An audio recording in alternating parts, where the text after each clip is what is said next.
ce matin pour ce nom. Et c'est au nom de Jésus que je prie pour ce temps que nous avons ensemble ce matin. C'est au nom de Jésus que je prie pour tous les bien-aimés qui sont dans ce lieu ce matin, afin que la grâce de Dieu se répande, afin que le fleuve d'eau vive qui coule du sanctuaire ce matin se répande dans ce lieu et amène la vie dans les cœurs, dans les corps. Alléluia. Le fleuve d'eau vive qui coule du trône de Dieu ce matin. Alléluia, qu'il renouvelle nos forces, qu'il renouvelle notre vie, qu'il renouvelle notre foi ce matin. Au nom de Jésus, alléluia. Alléluia. Amen. Amen. Tout le monde dit? Ça veut dire, c'est vrai. Je le crois. Alléluia. Bienvenue à nos frères et sœurs là, qui nous visitent. Hein. Amen. Il y avait une sœur là, vraiment, je la regardais ce matin, ça m'a encouragé de la voir. Elle était dans la louange. Alléluia. C'est bon d'être dans la louange hein, et de louer vraiment, d'adorer le Seigneur. Hier, j'étais à un mariage. Nous avions un mariage à Soleias. Soleias, c'est à 1200 mètres d'altitude, un petit village dans l'arrière-pays, là, à peu près à 2 heures de route. Et nous avions le mariage de Pauline et de Clément. Un beau mariage, vraiment. C'est un mariage champêtre. Donc, ça s'est passé dans un champ, en tout cas pour la cérémonie. Donc, il y avait des bottes de paille par terre et puis des planches sur les bottes de paille. Vous voyez, les gens étaient assis là. Et c'était la première fois de ma vie que je faisais un mariage où tous les invités étaient sur la paille. Et alors, j'ai dit à la fin, voyez, on va faire une quête, mais pour une fois, ça ne sera pas pour les mariés, ça sera pour les invités. Mais bon, c'était un beau mariage, il y avait du soleil, un bon climat, à peu près 120 personnes, 70-80 personnes inconverties. Et voilà, c'était l'occasion de distribuer des Nouveaux Testaments, des évangiles. À peu près 80 évangiles ont été distribués et seules 2 personnes ont rendu les évangiles sur les 80 distribués. Donc on prie que le Seigneur fasse son œuvre dans les cœurs et surtout qu'il donne envie à ses amis de lire cet évangile et de lire les paroles qui ont béni la vie de tant de gens. Alors ce matin, rapidement, j'aimerais lire un verset pour continuer cette série sur le thème de l'identité en Christ. 1 Corinthiens 1,30, 1 Corinthiens 1,30, qui nous dit ceci. Vous avez vos Bibles avec vous, ça va? Alors, bienvenue à tous. J'ai vu des amis qui nous visitent de ce côté, mais je crois qu'il y a d'autres amis qui nous visitent quelque part au fond, là. Voilà, bienvenue pour ce premier culte ce matin. Et courageux, et j'ai vraiment vu des gens courageux ce matin. J'ai vu Méline et Alfred, vous voyez, Méline et Alfred, allez, levez-vous, Méline et Alfred. Alfred, Méline, levez-vous s'il vous plaît. Levez-vous, j'aimerais que vous vous leviez. Voilà, j'aimerais vraiment les saluer ce matin, parce que ils étaient au mariage hier, hein. Ils sont rentrés, il était 11h30 hier soir.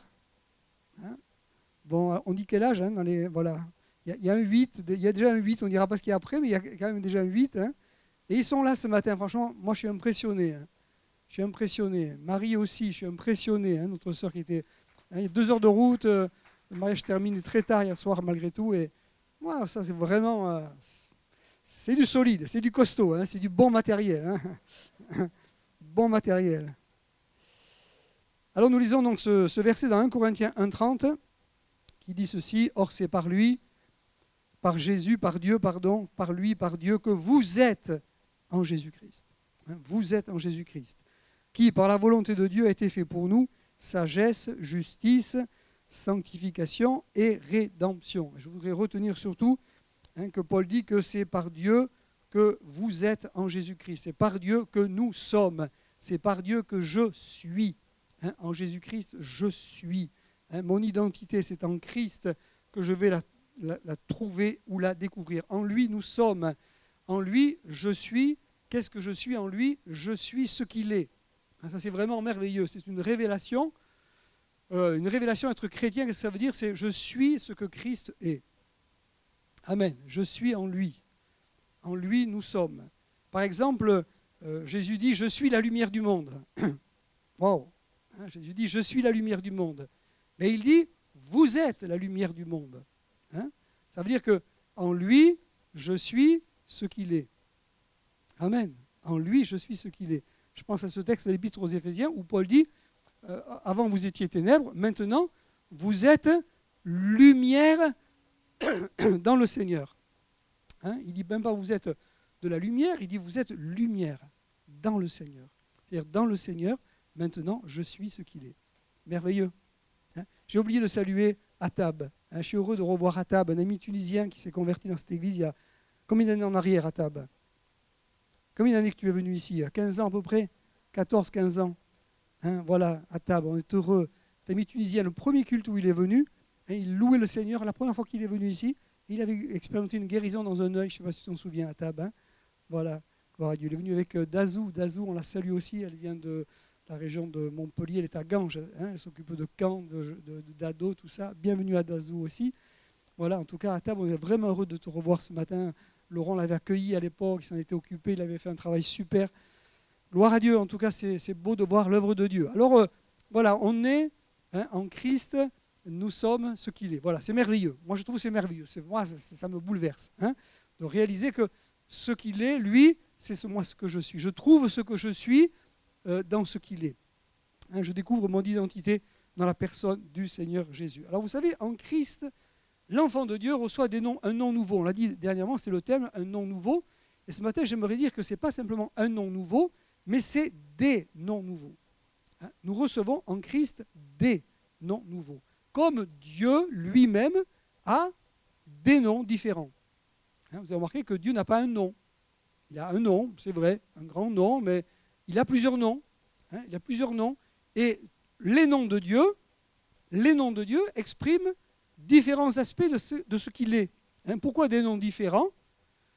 Parce que chaque nom que l'on donne à Dieu, que Dieu se donne dans la Bible, nous révèle un aspect différent de ce qu'il est. Une facette de son identité divine, de sa personnalité divine. Allez, citez-moi quelques noms ce matin. Voyons, je vous fais la contribution.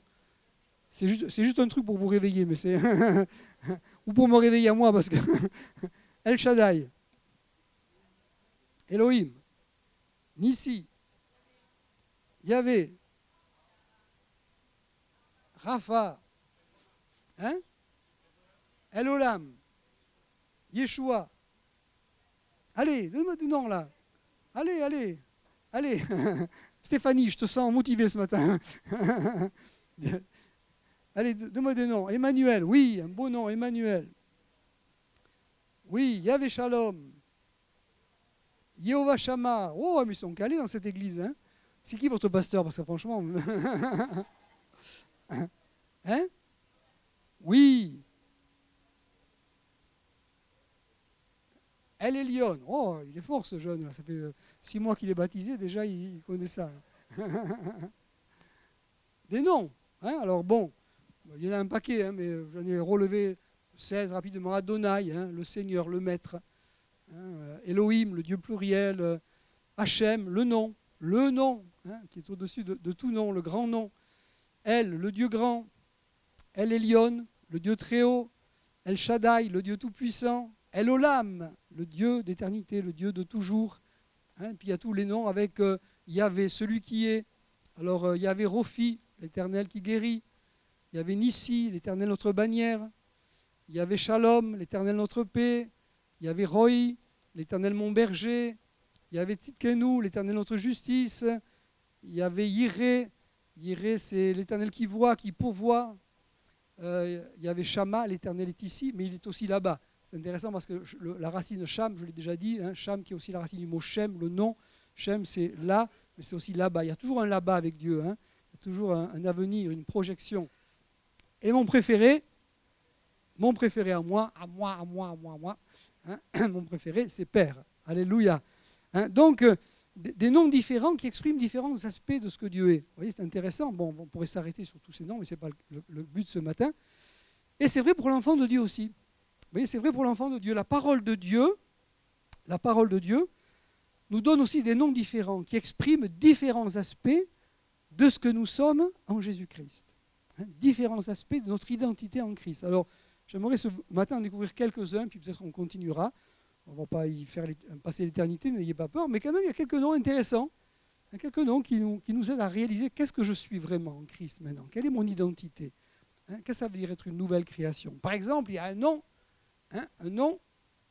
des noms différents pour différentes facettes de notre identité en Christ. Il y a un nom qui nous vient à l'esprit tout de suite, c'est le nom de chrétien. Peut-être le nom le plus utilisé aujourd'hui dans le monde. un des moins utilisés dans le Nouveau Testament, parce qu'il ne vient que 3 fois dans le Nouveau Testament. C'est à Antioche qu'on a appelé les disciples de Jésus chrétiens. Tu vas bientôt me persuader de devenir chrétien. Et puis Pierre dit, si quelqu'un souffre comme chrétien, qu'il n'en ait point honte, et que plutôt il glorifie Dieu à cause de ce nom. Waouh, quel nom! Qu'est-ce que ça veut dire chrétien? Quelqu'un sait ce que ça veut dire chrétien? Petit Christ? Non. Non. Je m'inscris en faux sur cette définition. Oui, chrétien, c'est plutôt voilà, qui appartient à Christ, qui suit Christ. Voyez? Disciple de Christ, du parti de Christ. Par exemple, on ne dit pas un chiracien que c'est un petit Chirac. Pas ça. Non, quelqu'un qui est dans le parti, vous voyez, chrétien. Et puis la racine de chrétien, c'est quoi la racine de chrétien? C'est Christ. Et Christ, qu'est-ce que ça veut dire? Ouin. C'est Messie en hébreu, Machiar, Messie. Donc c'est un Christ, c'est un ouin. Et des chrétiens, ce sont des ouins. Amen. Des ouins. Des ouins qui ont été ouins. Amen. On est des ouins. C'est ça, notre identité. Nous sommes des ouins. Comme Christ a été ouin, eh bien nous sommes des ouins. Nous avons reçu cette onction qui nous a mis à part, qui nous a sanctifiés. Nous sommes des chrétiens. C'est beau ce nom. C'est beau. Et vous savez, l'apôtre Pierre, il dit que voilà, même si tu souffres à cause de ce nom, glorifie Dieu de pouvoir porter ce nom. Glorifie Dieu. Ce nom qui est chargé d'honneur. Amen. Amen. Un nom qui est chargé d'honneur. C'est quelque chose de s'appeler chrétien, vous savez. Qu'est-ce que tu es? Je suis chrétien. Première chose qu'on me demande, moi je ne dis pas je suis pentecôtiste, je suis évangélique, je suis baptiste, je suis réformé, protestant. Parce que je suis tout ça à la fois, moi. Je ne sais pas vous, mais moi je suis charismatique, j'exerce les charismes, je suis pentecôtiste, je suis rempli du Saint-Esprit, je suis baptiste parce que je baptise les gens par immersion, je suis évangélique parce que, vous voyez, mais avant tout, je suis chrétien. Et je suis fier de porter ce nom, parce que c'est le nom de mon Sauveur. Amen. Oh là là. Qui c'est qui était de mariage hier soir? C'est vous ou c'est moi? Qui c'est qui devrait ce matin? Bon. Chrétien. Alors j'aimerais rapidement voir un texte, et j'aurais juste ce matin 3 noms que j'ai trouvé intéressants dans Apocalypse chapitre 17 verset 14. 3 noms qui nous sont donnés et qui à mon avis expriment différentes facettes de ce que je suis en Christ, différentes facettes de mon identité en Christ. Apocalypse 17, 14. Alors. Texte un peu difficile parce qu'il est question de combat spirituel, d'entités opposées. Ils combattront contre l'agneau. Ouais. Mais l'agneau les vaincra. Amen. Parce qu'il est le Seigneur des seigneurs, le roi des rois, et les appelés, les élus et les fidèles qui sont avec lui les vaincront aussi. Amen. Je relève 3 noms ici, ce matin. 3 adjectifs qui deviennent des noms. Les appelés, les élus, les fidèles. Qu'est-ce que je suis en Christ? En Christ, je suis d'abord un appelé. Amen. Un appelé. Je suis un élu. Waouh! Un élu. Et je suis aussi un fidèle. Amen. Amen. Est-ce qu'il y a des appelés ici ce matin? Est-ce qu'il y a des élus ici ce matin? Est-ce qu'il y a des fidèles ici ce matin? Pourquoi il n'y a que 3 mains qui se sont levées sur le mot fidèle? Alors, rapidement, intéressant de s'arrêter un petit peu sur chacun de ces mots. Et, bon, ça va être superficiel un petit peu ce matin malgré tout, parce que en réfléchissant, je me disais il aurait fallu faire un message sur chacun de ces mots, chacun de ces noms, un appelé. Un appelé. Autrefois, il y avait le service militaire. Il y en a quelques-uns qui ont fait le service militaire ici, levaient la main. Alors comment on appelait les gens qui allaient au service militaire? On appelait ça des appelés. Les appelés du contingent. Moi, j'ai eu cette grande joie de faire partie des appelés du contingent. C'était les appelés. Alors, c'était le mot appelé désignait la différence entre les appelés et les engagés. mais les appelés pouvaient devenir des engagés. Parce qu'à la fin, si on avait donné satisfaction en tant qu'appelé, on nous proposait d'être engagés. Alors moi, je me rappelle quand j'avais fait mes 10-11 mois, là, à la fin, le capitaine de ma section m'a convoqué et il m'a dit « Salafranque, vous êtes un bon élément. Aussi, l'armée vous propose un contrat d'engagement, 5 ans, avec une formation à la clé. Qu'est-ce que vous en pensez, Salafranque ?» J'ai dit « Mon capitaine, je me sens appelé à autre chose. » Voilà. Mais j'étais appelé. Appelé.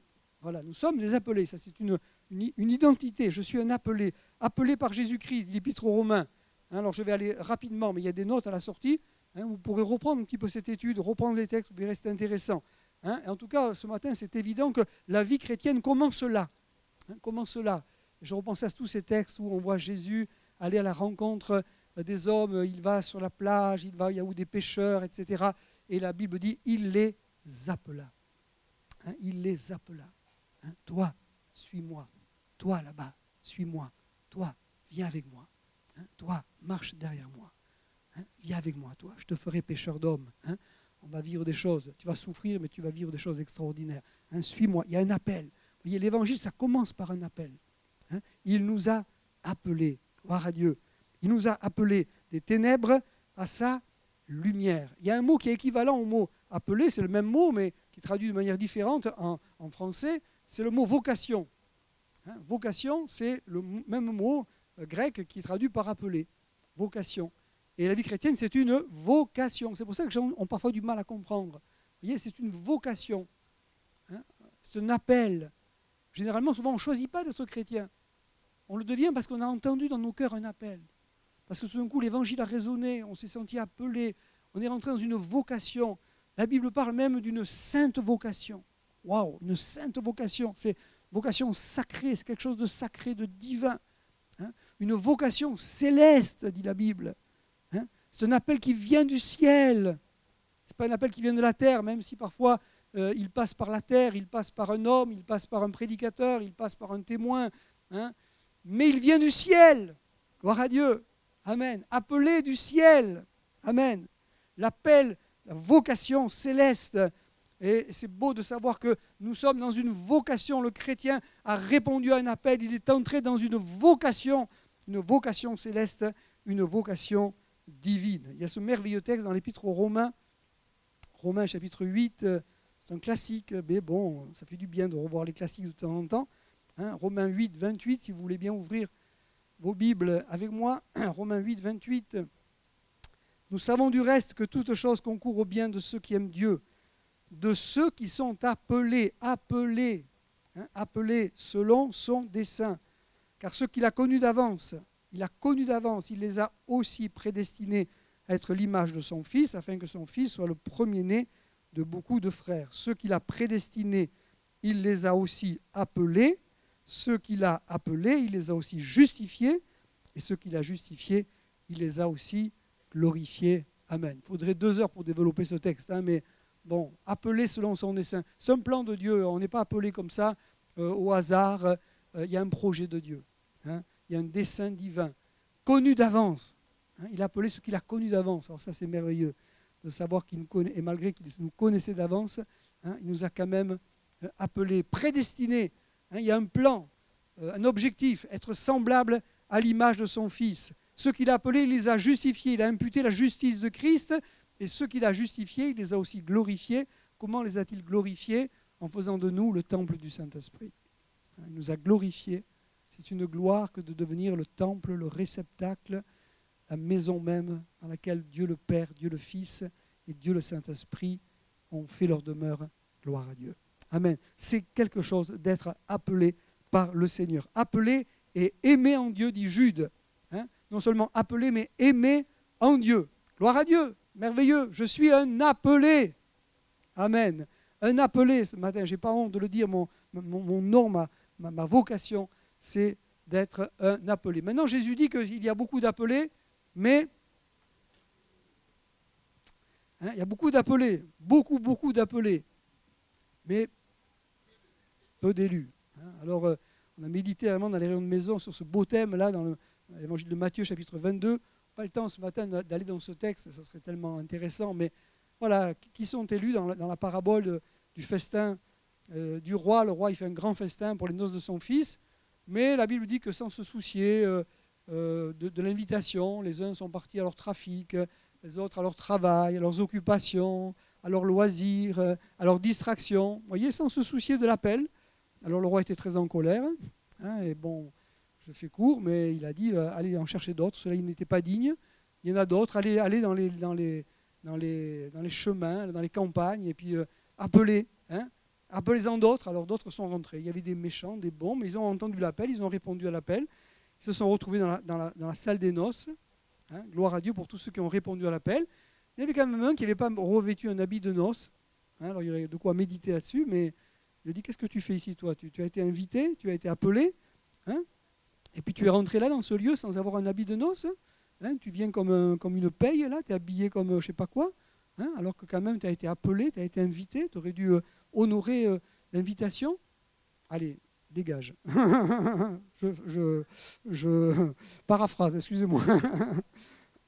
J'ai rien bu hier au mariage, je vous assure. Que de l'eau pétillante. Voilà.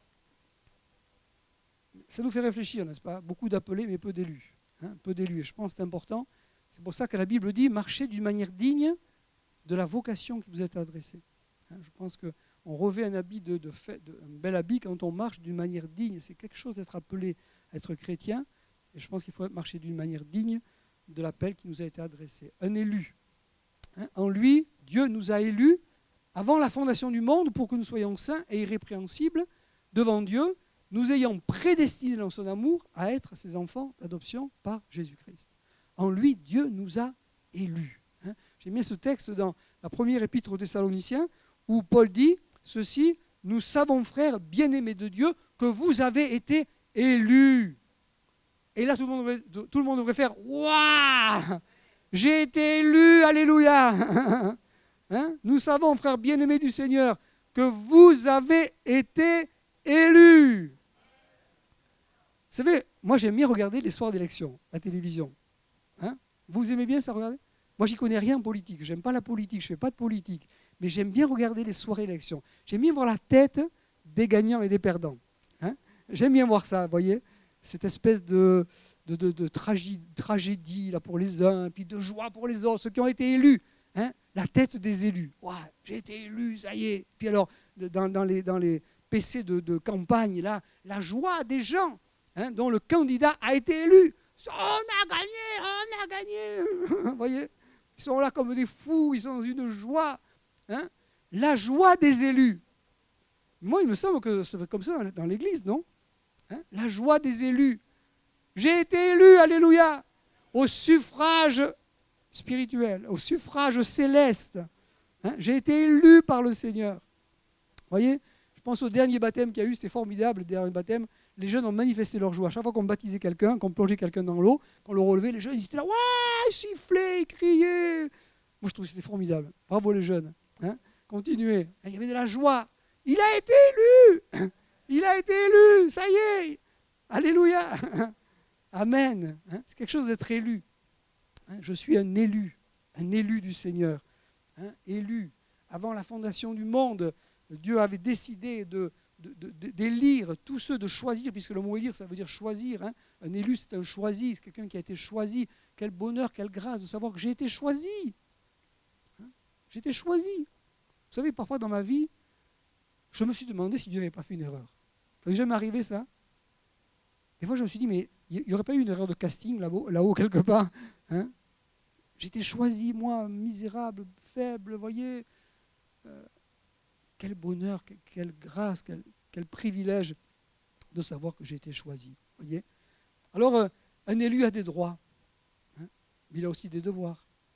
Hein, un élu, il y en a des élus ici à Antibes, hein, dans toutes les villes, il y a des élus. Et ils ont des droits, les élus. C'est formidable de devenir un élu, ça donne du pouvoir, de l'autorité, mais ça donne aussi des responsabilités.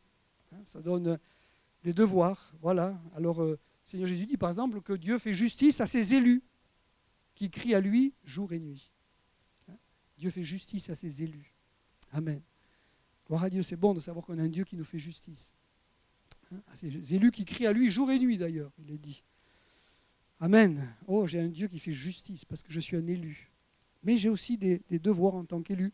Je pense à Pierre qui dit d'affermir notre vocation et notre élection. Hein, affermissez, dit Pierre, votre vocation et votre élection. Et en faisant cela, vous ne broncherez jamais.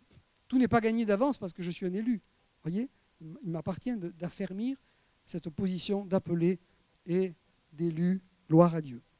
Un jour, le Seigneur rassemblera ses élus des 4 vents. Moi, j'aime bien ce texte. Ce mot élu, il revient surtout dans le contexte un petit peu apocalyptique des évangiles et toujours en relation avec l'enlèvement de l'Église. Hein, il viendra chercher qui? Les élus. Hein, les élus. Amen. C'est important de se poser cette question. Est-ce que je fais partie des élus? Gloire à Dieu. Enfin, un fidèle. Hein, le mot utilisé, c'est un fidèle, vous voyez. Et c'est vrai que ce mot fidèle est devenu synonyme au fur et à mesure des années de membre d'une église. Hein, un jour, justement, j'ai rencontré le maire de cette ville. Il m'a dit, alors, monsieur le pasteur, comment vont vos fidèles? Hein, comment vont vos fidèles? Vous voyez? Combien avez-vous de fidèles dans l'église? Alors, de membres, je sais à peu près. De fidèles, ça c'est autre chose. Vous voyez, une différence entre les membres et les fidèles. Hein, fidèle. Fidèle, c'est celui vraiment qui reste attaché au Seigneur. Hein, fidèle dans sa foi, attaché au Seigneur. Hein, car l'Écriture dit qu'il est le sauveur de tous les hommes, mais principalement des fidèles, dit la Bible. Hein, principalement des fidèles. Et c'est quelque chose aujourd'hui d'être fidèle. C'est un défi d'être fidèle aujourd'hui. Hein. Dans le monde dans lequel on vit, c'est pas facile. Hein. Franchement, c'est pas facile.